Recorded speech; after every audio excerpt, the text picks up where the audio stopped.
Police and prosecutors are working to get a handle on sex trafficking in the Twin Cities. Authorities say it's a problem that crosses geographic lines and is not uncommon in the suburbs.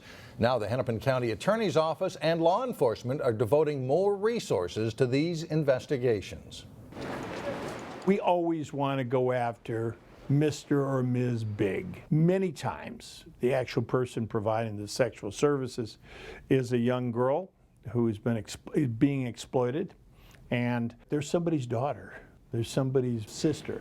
But County Attorney Mike Freeman says bringing those responsible into a courtroom is often complicated. It's not like prosecuting a robbery where there might be surveillance video. Does that person have an address? Maybe.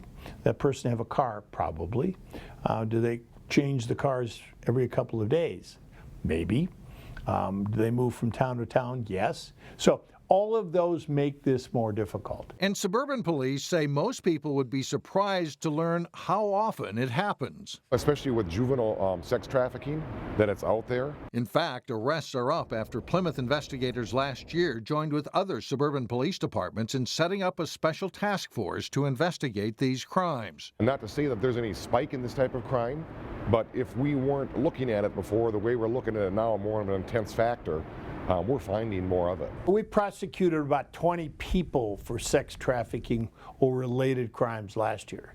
That was significantly more than in previous years. Earlier this month, the Hennepin County Board approved money to add a dedicated prosecutor to the county attorney's office and an investigator to the sheriff's office to focus on these kind of trafficking crimes.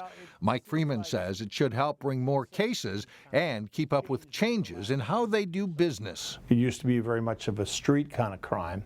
Now it's gotten high tech. Freeman says it used to be simple to find ads online, but now he says it takes more online savvy to track down these cases using the dark web. You can't do this without resources, and thankfully the county board has recognized that, so we're going to use that person and use it well. Investigators and police work through a county program called No Wrong Door, which means if a victim comes in through child protection, county welfare, or hospitals, they are treated as victims and not as criminals.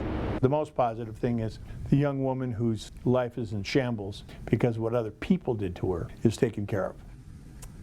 And Hennepin County plans to evaluate the outcomes of the No Wrong Door initiative at the end of the year, including the number of cases prosecuted.